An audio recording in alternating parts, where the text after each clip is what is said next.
So it's Sunday, November 13th. Got a pretty nice day here in the Rochester, New York area. You know, typically cloudy as it is, but hey, what is that? What is that strange light up there? Could be the sun. Anyway, doing a cooling system flush on my 1994 Chevy 6.5 liter turbo diesel Silverado K1500. It's my truck, and you may have seen some other videos, but just wanted to document doing a cooling flush here on the truck. And I went out and got some, rented some Peak Super Cleaner and flush here right now.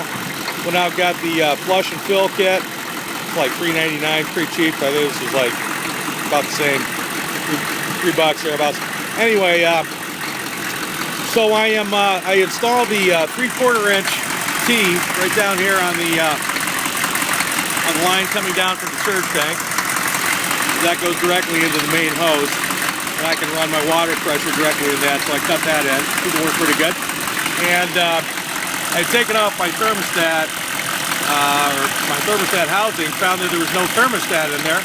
No wonder it was running about 160 degrees, about as warm as it got. Pretty chilly, it'd be pretty chilly for having no heat up here in the wintertime, so it's good to find I had no thermostat in there. But anyway, obviously there's no gasket in there right now.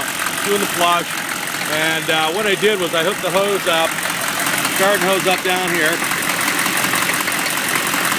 and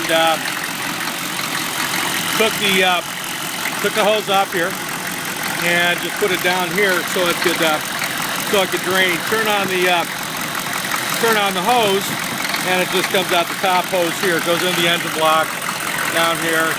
Obviously comes out up here. And then I went, and after I ran all the crap out of it, I got the super cleaner and flush, dumped it in the main tube here, going into the radiator up top, and reconnected that, topped off the surge tank, make sure it was full, and ran the truck, and running it right now. Now while I was doing that, I had an issue that I continue to have. The car stalls on me, the truck stalls on me. I've had air in the key handle valve here, which I had in a previous video. Purged out all the air, and it still stalled out of me. So I'm beginning to suspect my PMD FSD. I have the SS diesel set up. Now it's still inside the engine. I'm going to relocate it. Probably, I think a lot of people are doing it right up here, right behind the front bumper, up by the auxiliary radiators, small radiators there. But right now what I'm doing, as you see, is I'm testing it. Since it stalled out on me a couple of times in a row, after about 3 minutes, I decided that I'm going to take the little fitting, press-down fitting that I use for the peak fitting that I use for my flush, and just run some water over the heat sink. You see I have it mounted on the driver's side firewall, and the water's just flowing around it. It's not getting in the connector or anything like that. So it's just providing a little extra cooling to the heat sink, flowing around the SS diesel unit, and it hasn't stalled out on me yet. So that's a pretty good indication that that's still too hot of a location, and it's getting a little bit superheated. So what I'm going to do is, when I relocate it, I'll do another video. I'm going to take the old unit off. It's probably got some crappy heatsink compound on it. And since I'm a thermal interface material scientist, I'm going to put some of my stuff on there.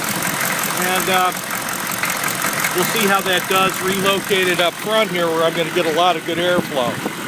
But anyway, just wanted to kind of put that onto film. Anybody's having trouble and want to test their unit, relocate it, put a little water on it, even while it's running, you know, because that's really the operational test.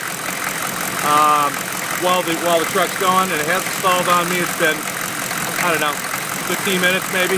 I was stalling out every 3 here recently, so looks like it's working so far. So relocation, and maybe do a little crazy modification to the heatsink unit.